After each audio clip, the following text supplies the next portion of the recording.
you mentioned last time you thought that Gyökeres was a maybe. Was that the best we've seen of Gyökeres at the weekend against Tottenham? Yeah, I think so. I think that you still have to say Tottenham were pretty poor with what they'd done and how they tried to mark him and even the space. I thought Eze made a great run for him to get that first goal, but I was always looking at, when you look at Gyökeres, it's the finishing and how quickly he can get it down and finish it. It's the same with the one what Odegaard set up for him, how he just moved the defender and finished it. I think that when he's got someone like Eze close, or something that close to him, and he can pick out one of the defenders, the weakest one. I thought Dragusin was the weakest one, and we saw that. He can be very effective. Now, I did say I think he can score between 10 and 12. If he carries on now, I believe that he could probably get more. And every single goal now, when you look at Arsenal, we're in everything, all the competitions, every single goal is so important for him now. If he could get on that kind of run now, especially after them 2 goals he scored against Spurs, hopefully, you know, he can score those goals, because people constantly talk about him as the guy. He scores against like the lower end teams, which he's done in Portugal. He's doing it here, but that's what Arsenal always needed. We need that. We've scored goals against the top 6. We've done that. We've shown we could do that. We need to break down that kind of defence and score goals against that kind of team. And his finishes were like what really they bought him for. Really good. Good finishes. You know what? It's like when I saw Sesko's finish. It's like when I saw Sesko's last couple of finishes. There's something about it, Roy, which was really clean and like boom, boom, and he looked like that happened to him. Yeah. And so obviously Chelsea coming up, you're hoping that he will get the same kind of space, because I think he struggles in that low block when it's all condensed. He needs help, doesn't he? Yeah, that's all it is. He needs someone closer to him. Yeah. And now you're looking at, obviously, guy, if he's got 10 goals now. I said 10 to 12. If he can get the 15, 16 goals and everybody still kicks, then you'd expect to get that now, right? It'll be a hit. When you look at our running, a lot of games. Yeah, you could see that he could do it. But like again, you know, it's only Wolves the other day we saw how we went the other way, and you're looking like, oh my gosh, this is the pressure's mounting, and they're not dealing with it very well. Especially when that Declan Rice mistake, which was very, very much out of character. You know, but then when that happened, Arsenal, for me, they still played well in the game, and it was, can they get back on top and finish them off again? And they did. Do you think they do it, Roberto? Arsenal? I mean, what do you manage? You obviously coached Lukaku. Yeah. And he was, I'm not saying misunderstood in terms of his style, but he's an imperfect striker. Sometimes he can look a bit clumsy, sometimes he's not. How do you see Gyökeres in terms of sort of as a player? And do you think Arsenal can get over the line? Do you think Arsenal will get over the line? Well, so for Gyökeres is a player that I've seen a lot because he was at Sporting and he played for Sweden. Sweden, imagine the front 4 is Kulusevski, Gyökeres, Isaac and Elanga. So it's, as a national team. What Gyökeres is, and I thought Arsenal handpicked what he wanted, is a player that he is always at the space at the back of the centre halves. It's not about what he's going to do with his feet and in front of him. It's just if he's got that space, and it's the best when he gets 1v1 situations, because he's got the power, uses his body, and he's a good finisher. I always felt that, and probably 20 years ago when you were playing, you knew that the teams that they were competing to win the league, the foreigners were coming to a second, like a bottom 10 team, and then after 2 years they would come to Arsenal, to United, because you got a period where you need to almost find the physicality, adjust to what the league is, and I find Sesko, Gyökeres, they are in that period. Yes. Gyökeres, on top of it, is an incredible psychological task. When he's been already in this country at Reading, I never got the opportunity to get into a Premier League club. He had to go to Coventry. So as a human being now, he's gone to Portugal, comes back. This is a moment that he needs to. There are many. I think they need a transitional period. He's not a player that is going to come in, and it doesn't matter how much you paid. He's going to give you.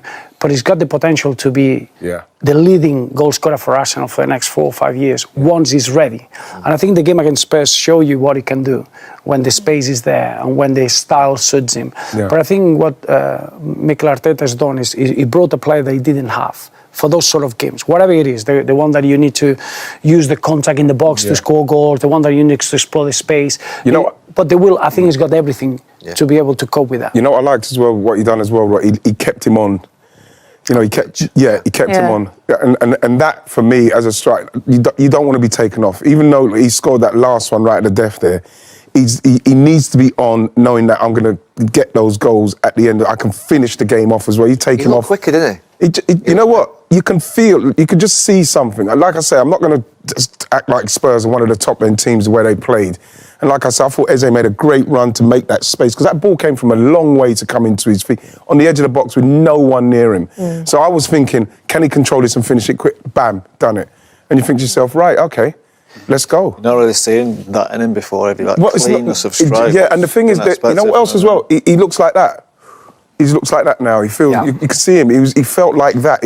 His chest came up. And I'm thinking, yeah, crack on, Bo. Go on. Those are key moments, aren't they? Because he's scoring in a derby changes everyone's perception. And then you feel it because this is a very tough, he's a great example for any young player that he gets a rejection somewhere and he keeps going and the resilience. But his journey has been from not being accepted in the Premier League, having to go abroad to come back. A couple of times and now he's come back with a top role that he is not ready yet. He needs to go through those phases. And I think that goal will mean a lot more than just the goal itself. It was such a big game for Arsenal, though, wasn't it? Like, obviously after Wolves and then City getting the win and then to reduce it to 2 points, I was like, it was such a big win. You know, the thing is that all the narrative around Arsenal about, like, the physicality, the emotional, Declan Wright, all that stuff is part of what's got to happen with Arsenal in this time. Did you say something? No, with this, in this time, simply because...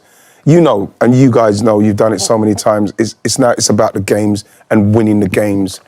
It's not about like, oh, we're not aggressive enough. Oh, we're celebrating too much. Oh, it doesn't matter now. I think the guys have got to understand now that this is about trying to finish this off because that's been the problem in the last 3 years. It's about timing sometimes as well, and getting teams at the right time. And the thing is, the anxiousness the anxiousness of everything as well, Scholesy, is because they are so desperate to do it. The fan, you can feel it. So they're just trying to get it done, and I think that's where they need to put their focus. Do you think they do? I mean, obviously you're not into the predictions, Roberto, but you see City, you see Arsenal. Who do you think gets over the line? Get into predictions. You're going to get a prediction. It's interesting because if you ask any other Champions League team outside the UK, everybody will tell you Arsenal looks stronger than Man City. But when you understand the Premier League and you know the way Pep Guardiola works, Man City should be the favourite to finish the season the strongest. Just because of the change in terms of players in the dressing room, is almost everything is coming to place, and it's got this incredible capacity of finding tactical solutions and preparing each game.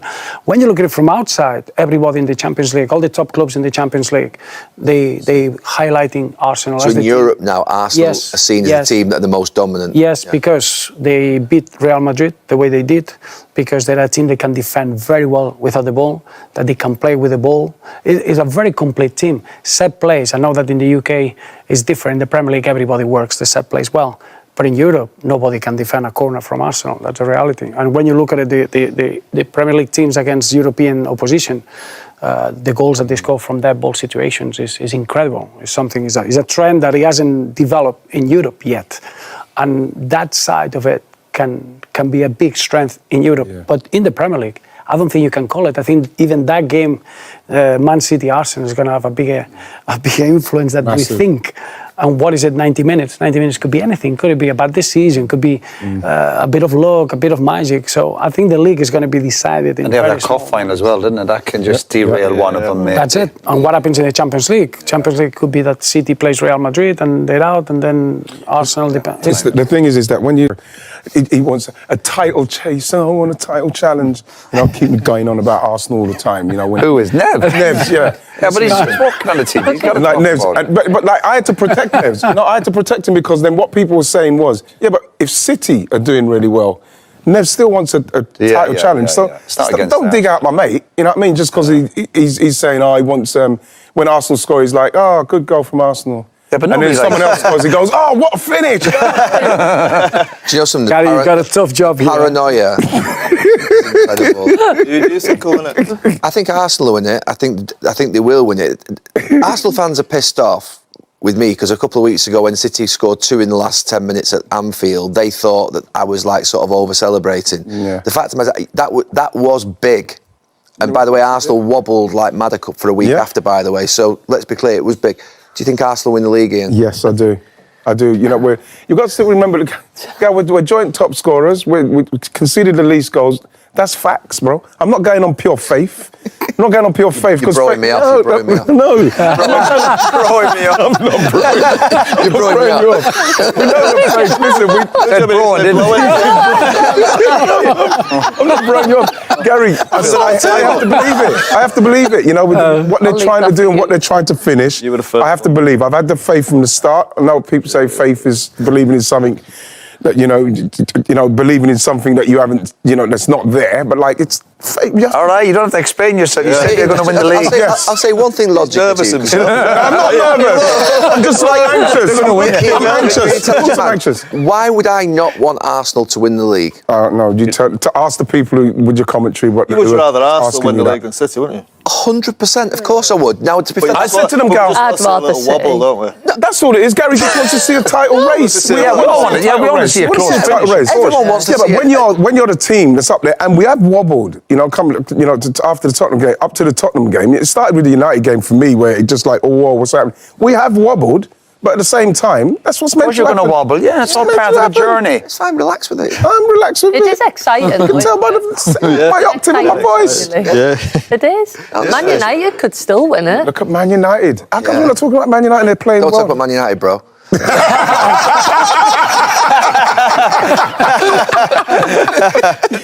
Huge game at the weekend as Arsenal kick off a potentially season-defining month against Chelsea at the Emirates. It's live on Sky Sports.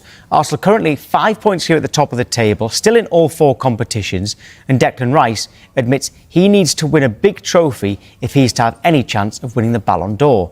Rice was named in the 30-player long list for the award last season. He's been a key player for Mikel Arteta's side, and Arsenal's form this season has led to him being touted to win the prize this year.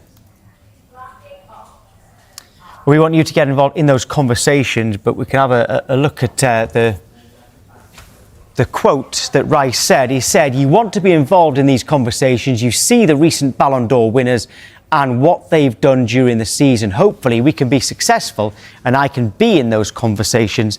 That would be amazing." So Rice there acknowledging that they do need to win the major trophies for him to be in that. OK, we'll get involved in that and let us know. But Rob, if Arsenal do win the title or the Champions League, one of those big ones, does he deserve to win the Ballon d'Or?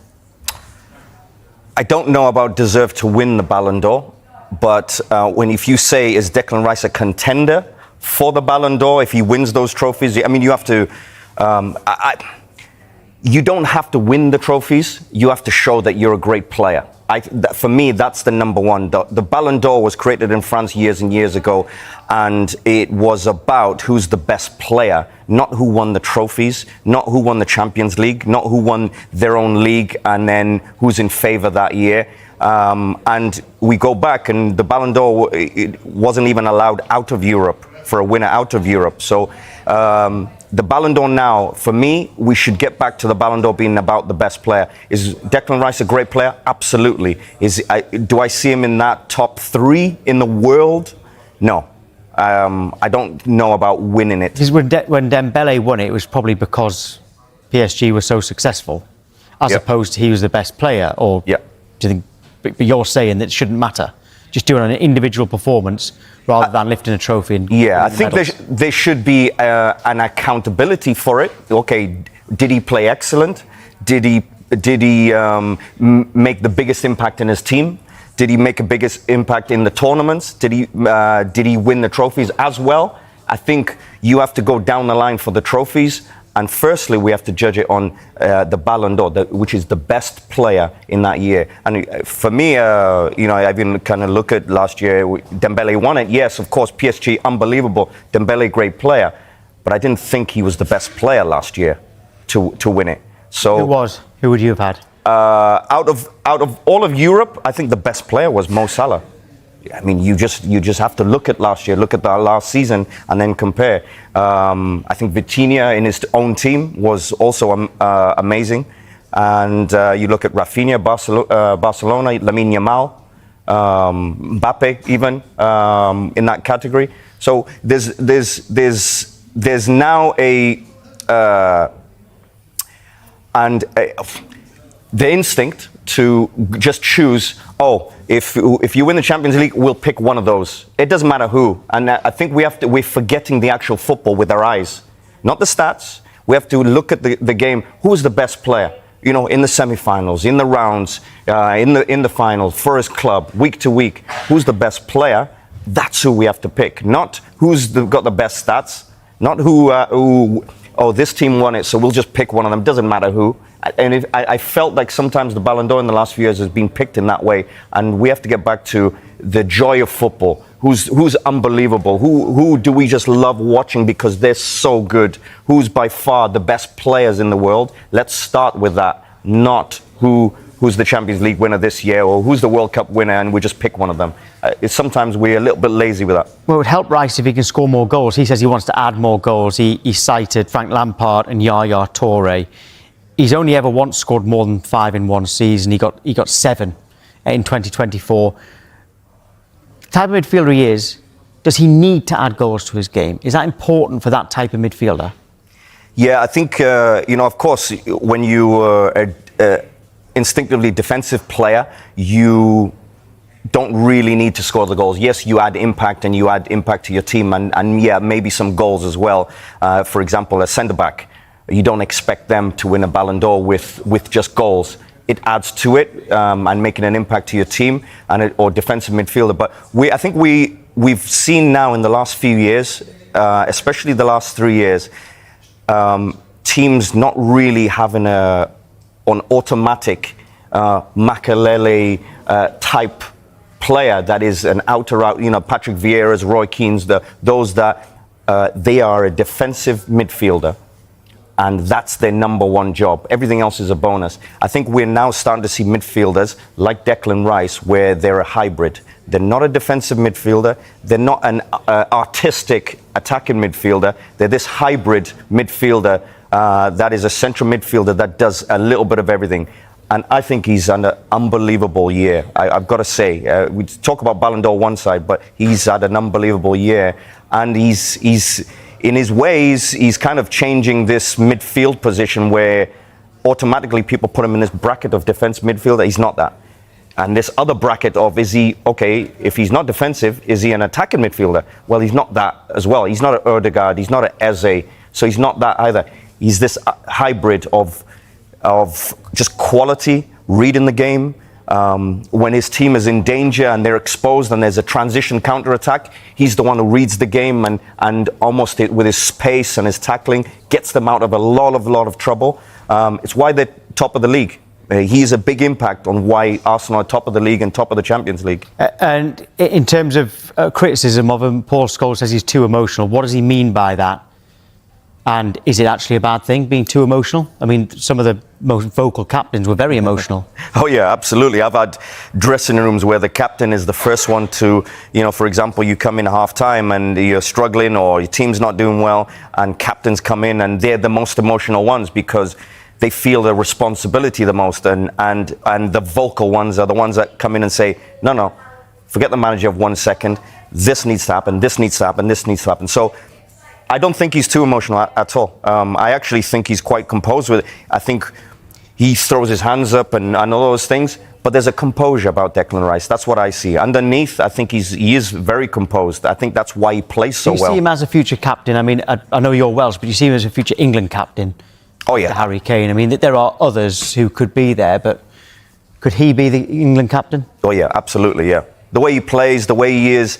And I think what I love about Declan Rice, and this is somebody who I think he's grown on me more and more since he's moved to Arsenal. He is now one of the leaders and he takes accountability. And I think that's what you want from a captain. Accountability, not just in shouting and raising your arms and all of these things. Accountability in making an impact in your team, defensively, attacking, whether he's assisting sometimes, but also how vocal he is and how composed he is and how much he takes away the dangers of the other team just under the radar. Without, in his contribution and defensively, 1v1s, he's so excellent at that. I love what he's doing there. So I think he's a future captain for England, absolutely. Danny, when in your time as a top player, and you were indeed one, how did you deal with stick from the crowd? and I mean insulting stick from the crowd, close to you, verbal insults, etc.? Pretty well, I think. Yeah, I wore off a dog's back a little bit. Did they ever bring family into it? Occasionally. Yeah, occasionally. But it was par for the course, really. I mean, you got the bit of that on the pitch as well. It wasn't anything like you get today, because obviously the online abuse or the online criticism or assessment of everything you do and say and your partners and your family and whatever is enhanced by social media. So that makes it worse, I'm sure, for some of the boys. But when you're on the pitch and when you're playing, you're kind of so focused. That stuff, occasionally it can anger you, but generally motivates you. Yeah. To shut them up or do better. It wasn't ever I never once felt like I or anyone I played with was feeling or looking like a victim when it was happening. And it was never that bad that you felt, wow, this is too much. Is this bad? Is this worth highlighting? We're going to highlight it anyway, whether it's worth it or not. And I wonder how the individual who's at the heart of it will actually feel. An incident during the North London derby. The image from it has gone viral. If you're watching live on YouTube at the moment, and there he is. See the fella behind Declan Wright, who's about to take a throw in, I think. Yeah. And he's holding a phone, and he's attempting to mock Declan by holding on his phone a photograph on his phone of Declan's wife. Declan was about to take a corner. It's not the first time that Declan's had to endure comment about his wife. In April, he spoke publicly about the abuse his family has received on social media. And Declan, as any true loving husband would say, my wife is the love of my life. And there is no one better for me, said Declan at the time. This character, and you're looking at it, Danny, in the background there, holding up his phone, as I say, with the image on it. Should it be, in the passing, should we consider it to be a punishable offence? I don't think so.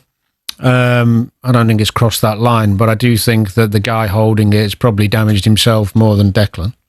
You'd like to think so. Yeah, because people see that and think, what an idiot, what an immature, stupid guy. But Declan's a great lad. I mean, I know him, his family, they live near me. I see him at the golf club a lot. They're a strong family. I don't think that would bother him. If anything, you just motivate him more to play better and do well.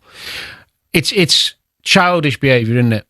But I think you have to put things in perspective, and you have to understand that elite level football and in the public eye and doing the job you do, you can't have all the good stuff without some of the bad. And that doesn't cross a line of punishment for me, showing a picture. I had things said about when I first got with my ex-wife. She was in the public eye as well. I got a lot of stuff said and things, it never felt to me like I'm going to have to tell the police about it. It's just people trying to get in your head. I think we have to be careful. I don't like idiots like that or silly behaviour, but unfortunately, it's a fact of life, and you can't punish everything. I mean, what society do we want to live in? I mean, it's a bit of. He'll think it's light-hearted. I think it's stupid. Yeah. The reality is that's not crossing a line where you have to start talking about police and criminality, is it? Well, we talk about, and Danny, well, not necessarily police what you're saying. Criminality. But potentially football clubs could say, "I don't want that in my stadium." Absolutely, and that's one way of reacting to it. Yeah, that may well be a risk they should go into, Simon. Maybe. I mean, we can go back. I mean, football, its whole culture is steeped in conflict and confrontation and abuse. And it's about how far you let that abuse go. And once upon a time, you had to listen. Poor David Beckham had to listen to which particular part of his wife's anatomy was available to him from football fans around the stadium, and you get on with it. And whilst it's not nice, it's unkind, it's unpleasant. Sometimes life is unkind and unpleasant. It's a sport that's driven by confrontation. So the Declan, would be best served ignoring, which he probably will do. I think he did. The guy's a moron. Yeah. He'll continue to be a moron, and Declan will continue to be a multi-million-pound footballer.